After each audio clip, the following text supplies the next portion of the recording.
আসসালামু আলাইকুম। Doctor consultancy থেকে আমি আসাদুল্লাহ টিভি.বিডি ইউটিউব চ্যানেল থেকে আসাদুল্লাহ কনসালটেন্ট আছি তোমাদের সাথে এমবিবিএস ফোর্থ ইয়ার। আজকের যে লেকচারটা গুরুত্বপূর্ণ একটা লেকচার, মন দিয়া শুনো। যে তোমাদের এমবিবিএস ফার্স্ট ইয়ারে তোমরা এবার যারা ভর্তি হছো পড়তেছো, এমবিবিএস ফার্স্ট ইয়ারের ফার্স্ট কার্ড বুঝতে পারছো? এই ফার্স্ট কার্ডে তোমার পাস করার জন্য কি কি করতে হবে সম্পূর্ণ ডিটেলস আজকে আমি এই কন্টেন্টে আলোচনা করার চেষ্টা করব ইনশাল্লাহ। দেখো যে আজকে অলরেডি জুলাইয়ের 26 তারিখ, হ্যাঁ অলরেডি আগস্টের 10 থেকে 15 তারিখের মধ্যে তোমাদের সবার কার্ড পরীক্ষা শুরু হয়ে যাবে। আর এবার মনে হয় সিলেবাস একটু পরিবর্তন আনছে, সব মেডিকেল কলেজের একই তারিখে কার্ড যেন হয় ওইরকম একটা বিএমডিসির নীতিমালাতে একটা দেখলাম যে রুলস তৈরি করছে। আর অন্যান্য বছর এক এক মেডিকেল কলেজ যে যার মতো কার্ড নিয়ে নিতে, বুঝতে পারছো? কেউ 1 মাস পরে, কেউ 2 মাস পরে, কেউ 1.5 মাস পরে। তো যাও, তো আবার কিছু কিছু মেডিকেল কলেজ আবার দেখতেছে যে আগস্টের 1 তারিখে, 2 তারিখে, 5 তারিখের মধ্যে শুরু হয়ে যাবে। তবে ধরো 110টা মেডিকেল কলেজে মোটামুটি শিওর থাকো যে এখান থেকে 90% মেডিকেল কলেজেই 10 থেকে নিয়ে 15 আগস্টের মধ্যে ফার্স্ট কার্ড শুরু হয়ে যাবে, বুঝতে পারছো? অলরেডি তোমাদের টাইমও কিন্তু দিয়ে কার্ডের সময় কিন্তু জানিয়ে দিয়েছে অথবা দিয়ে দিবে। তো যাও, এখন কার্ডে পাস করার উপায় কি, এমনকি কার্ডে ইলিজিবল হওয়ার উপায় কি কি, ক্রাইটেরিয়া কি কি। কার্ডে তোমাকে বসতে দেওয়ার প্রথমে শর্ত হচ্ছে তোমার সব আইটেম ক্লিয়ার থাকতে হবে। অ্যানাটমি ডিপার্টমেন্টে অ্যানাটমি ফার্স্ট কার্ডের যে থুরাক্স কার্ডের অথবা তোমার যে টার্ম যে দিয়া কার্ড দিয়ে শুরু হয়েছে, কারো থুরাক্স দিয়ে, কারো সুপারিয়র এক্সট্রিমিটি দিয়ে, তবে ম্যাক্সিমামে থুরাক্স দিয়ে শুরু হয়। ওই আইটেমগুলি তোমার ক্লিয়ার না থাকলে ডিপার্টমেন্ট তোমাকে বসতে দিবে না। সুতরাং এমনকি ফিজিওলজি, বায়োকেমিস্ট্রিও তোমার আইটেম ক্লিয়ার থাকতে হবে, এটা হচ্ছে প্রথম শর্ত। দ্বিতীয় নম্বর শর্ত হচ্ছে যে তোমার 75% পার্সেন্টেজ থাকতে হবে, বুঝতে পারছো? মেডিকেল কলের এই তোমার কার্ড টার্ম প্রফে বসার এগুলি নিয়ম। তো যাও, অনেকের হয়তো 1-2টা আইটেম ক্লিয়ার নাও থাকতে পারে, অত অনেকের একটু পেন্ডিং, এগুলি ঝামেলা করবে না। কার্ডে মূলত ঝামেলা করে না, ঝামেলা করবে টার্মে প্রফে। কার্ড জিনিসটা কিছুই না। কার্ড জিনিসটা কি? কার্ড জিনিসটা হলো 10টা আইটেম নিবে, 10টা অথবা একটা যে টপিক তোমাদের অলরেডি কি 2টা করে অধ্যায় আছে অথবা 10টা আইটেম। এই আইটেমের উপর তুমি কতটুকু জানতে পারলা, শিখতে পারলা, এর উপর একটা এক্সাম নেই ছোটখাটো 50 মার্কের, সম্ভবত 50 মার্কেই রিটেন আর এসে 10টা এমসিকিউ সম্ভবত থাকতে পারে, অথবা শুধু রিটেনও নেই। আর কার্ডের বাইবা, হ্যাঁ বাইবাও হয়। এটা হচ্ছে মূল কারণ। 50 থেকে মেডিকেলে তোমরা জানো যে 5 মার্ক 60, বুঝতে পারছো? তো 50 থেকে মোটামুটি 24-এর মতো পেলে তুমি পাস করতে পারবা। এই 24 মার্ক উঠাতে গিয়ে জীবন একদম বেড়ে যায়, বুঝতে পারছো? 60% মার্ক। তো তোমার এটা হচ্ছে কার্ডের বিষয়টা। এখন 1.5 বছরে ফার্স্ট কার্ডে তোমার 6টা কার্ড হবে, 2টা কার্ড হওয়ার পরে একটা টার্ম হবে, এভাবে 3টা টার্ম হবে 1.5 বছরে, বুঝতে পারছো? তো সবগুলিতে তোমার ইলিজিবল থাকতে হবে, সব আইটেম ক্লিয়ার থাকতে হবে। কার্ডে আইটেম ক্লিয়ার না থাকলে কার্ডে বসতে দিবে না, কার্ড ক্লিয়ার না থাকলে টার্মে বসতে দিবে না, টার্ম ক্লিয়ার না থাকলে প্রফে বসতে দিবে না। প্রসিডিউর আছে রে বাবা। তো যাই হোক, অনেকে হয়রানির মধ্যে আসো যে ভাই কার্ডে বসতে দিবে কি দিবে না, আইটেম তো পেন্ডিং খেয়ে গেছে অনেকগুলি, কার্ডের টাইমও ডেটও দিয়েছে, তাছাড়া এত হিউজ পরিমাণ সিলেবাস, এত পড়া, ভাই মাথা উপর দিয়ে যাইতেছে, ডিপ্রেশনে আছে কি করব।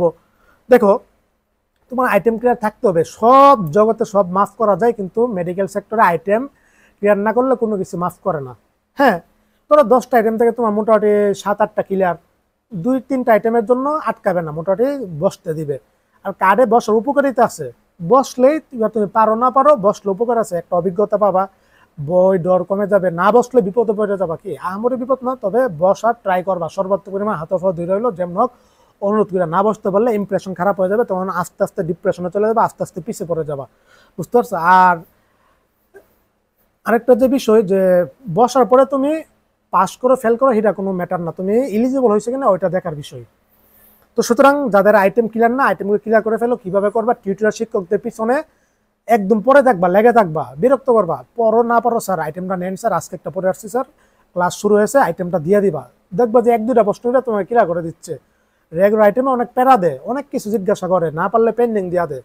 কিন্তু এই পেন্ডিং আইটেমগুলি যখন দিতে যাবে, দেখবা যে 1-2টা প্রশ্ন তোমাকে ছেড়া দিচ্ছে, দেখবা যে একসাথে 2-3-4টা করে আইটেম দিতেছো, তারপর দেখবে যে ক্লিয়ার হয়ে যাচ্ছে, বুঝছো? এত প্যারা নেওয়ার কারণ নাই।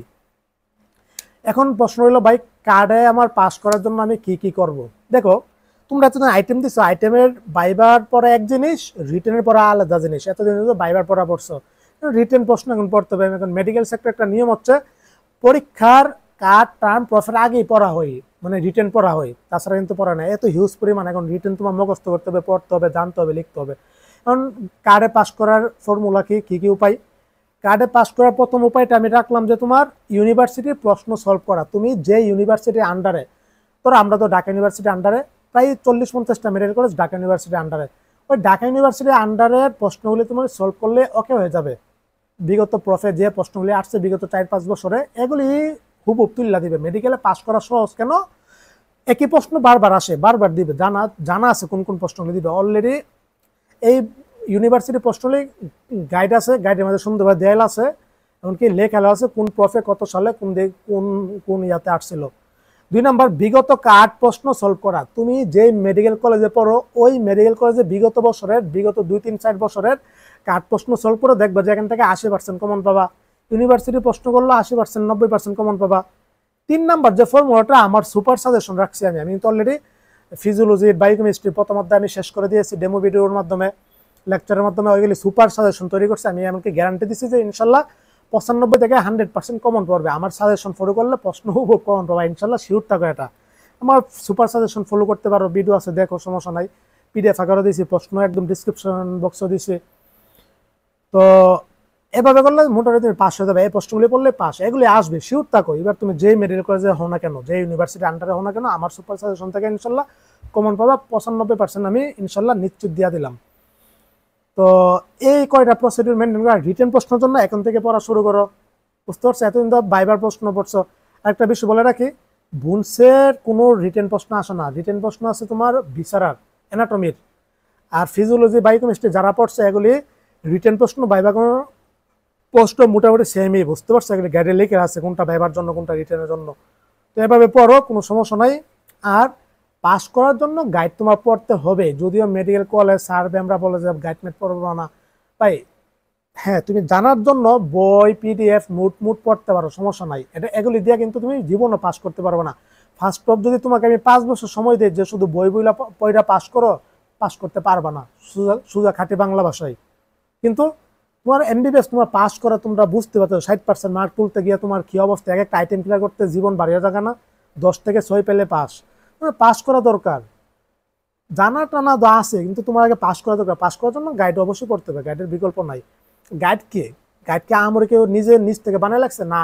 মেন বইয়ের পড়াগুলি সুন্দর সহজ ভাষায় সাজানো গুছানো, এমনকি প্রশ্ন কোনগুলি আসবে কোনগুলি পড়তে হবে এগুলি, বুঝতে পারছো? পড়াটাকে তোমার কি মোটামুটি একটা সাজানো গুছানো আছে, এমনকি এটা দ্বারাই মেডিকেলের 90% স্টুডেন্টে গাইড পড়ে পাস করে, মোট কথা, বুঝতে পারছো? যারা গাইড পড়ার জন্য মানা করে যেসব প্রফেসররা, ওনারাও গাইড পড়ে পাস করছে। উনি যদি সাজেস্ট করে গাইড পড়ে তাহলে ওনার মূল্যায়নটা কই? উনি যে প্রফেসর, এটা ক্রেডিট কই? কোনো ক্রেডিট নাই, বুঝতে পারছো? আর বই পড়ে তোমরা আদৌ কোনো কিছু বুঝবা?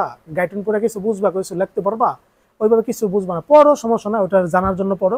তোমরা গাইড পড়তে হবে, অ্যানাটমি, বায়োকেমিস্ট্রি, ফিজিওলজি। আর আইটেম বাইবার যে টপিকগুলি পড়ছো বুনস, এগুলি থেকে কোনো রিটেন প্রশ্ন আসবে না, শুধু ভিসারা রিটেন প্রশ্ন আসবে। আর আমি বায়োকেমিস্ট্রি, ফিজিওলজি, অ্যানাটমি তিনটারই আমি ডেমো ভিডিও দিচ্ছি, কি কি রিটেন আসবে, কি কি বাইবা আসবে, সুন্দরভাবে দেখে দিচ্ছি। যারা ভিডিওগুলি দেখতেছে ওরা কিন্তু আমার, যারা লেকচার ফলো করতেছে দেখতেছে, ওরা কিন্তু মোটামুটি পাস করে ফেলবে, এমনকি ইনশাল্লাহ ওদের আইটেমও কিন্তু ক্লিয়ার হচ্ছে, বুঝছো? তো যাই হোক, তো এই ছিল কার্ড নিয়ে। সকলের জন্য শুভকামনা রইল। কার্ড শুরু হয়ে যাবে, দেখবে যে ফার্স্ট কার্ড শুরু হওয়ার পরে আবার এটা যারা বসতে পারবা না অথবা ফেল করবা আবার সাপ্লি নিবে। এটার অনেক মেরিট কলেজ সাপ্লি নিবে না। দেখবে যে সেকেন্ড কার্ড অনেক সময় অনেক মেরিট কলেজ নেয় না, আবার অনেক সময় কী করে সেকেন্ড কার্ড না নিয়ে ফার্স্ট টার্ম একসাথে নিয়ে আনে, বুঝতে পারছো? তো যাক, ওইগুলি পরে বুঝা মনে। আবার তো এই ফার্স্ট কার্ড তুমি পাস করার জন্য এগুলি ফলো করো। এখন থেকে রিটেন প্রশ্ন ধরে 3-4-5টা করে পড়ে ফেলো। কার্ড প্রশ্ন আমার কিছু না, একদম ইজি, বুঝতে পারছো? মানে কিন্তু এখন তোমার একটু চেষ্টা করতে হবে, ট্রাই করতে হবে, চেষ্টা করো, ট্রাই করো। আর আইটেমের প্যারা থাকবে, আইটেমে মেন আইটেম ভালোভাবে যার পড়া আছে ও অটোমেটিকলি পাস করে ফেলবে, বুঝতে পারছো? আইটেমের সময় বিস্তারিত সব কিছু পড়া লাগে। তো আমি নরসিংদী চলে যাব, আমার কালকে রাত্রে 1টা বাজে ফ্লাইট ইনশাল্লাহ। তো বাসায় তো কেউ নাই, আমাকে যেতে হবে। তো আমি ইনশাল্লাহ আবার 2 দিন পরে মেডিকেলে আসবো ইনশাল্লাহ। যেহেতু আমার সোমবার মঙ্গলবার যেমন ক্লাস হয়ে থাকে না, আজকে হচ্ছে তোমার শনিবার, আর কালকেও বাইরের ফ্লাইট। আমি চলে যাব নরসিংদী ইনশাল্লাহ, একটু পরে রওনা দিব। অলরেডি 4টা 20-এর মতো বাজে। তো তারপরে আমি বাসা গিয়ে আমি ক্লাসগুলো নেওয়ার চেষ্টা করবো, বুঝতে পারছি? স্ক্রিন রেকর্ডে আমি ক্লাসগুলো নেওয়ার চেষ্টা করবো, যেহেতু তোমাদের কার্ডের সময় আইসা পড়ছে। তো এই ছিল, সবাই ভালো থাকো, সুস্থ থাকো। যারা এলিজিবল হতে পারবে না, আমারই টেনশনের কোনো কারণ নাই, বুঝতে পারছো? আর যারা এলিজিবল হওয়ার পরে দেখবে যেখানে 50% সাপ্লি খাচ্ছে, কোনো সমস্যা নাই, কার্ড জিনিসটা কিছুই না, মোট কথা টার্ম তোমার মেন টার্গেট রাখো। কিন্তু এটাই কার্ডে ক্লিয়ার না থাকলে, সাপ্লি না থাকলে অনেক মেডিকেল কলেজ বিজনেস করে, জানোই, এগুলি দিয়ে আটকে দিবে, তোমাকে আটকানোর চেষ্টা করবে, আটকালেই 6 মাস পিছিয়ে পড়বা। মেডিকেল কলেজের লাভ, অনেকের বিজনেসের টেন্ডেন্সি যাদের থাকে। তো প্যারা সবখানে আছে, সরকারি তো প্যারা আছে, বেসরকারি তো প্যারা আছে, বুঝতে পারছো? এটা নিয়ে আর টেনশন করার কারণ নাই, পৌরসভায় সমস্যা নাই, আমি তো আছি। ভালো থাকো, সুস্থ থাকো, সবার জন্য শুভকামনা রইল। আসসালামু আলাইকুম ওয়া রাহমাতুল্লাহি ওয়া বারাকাতুহু।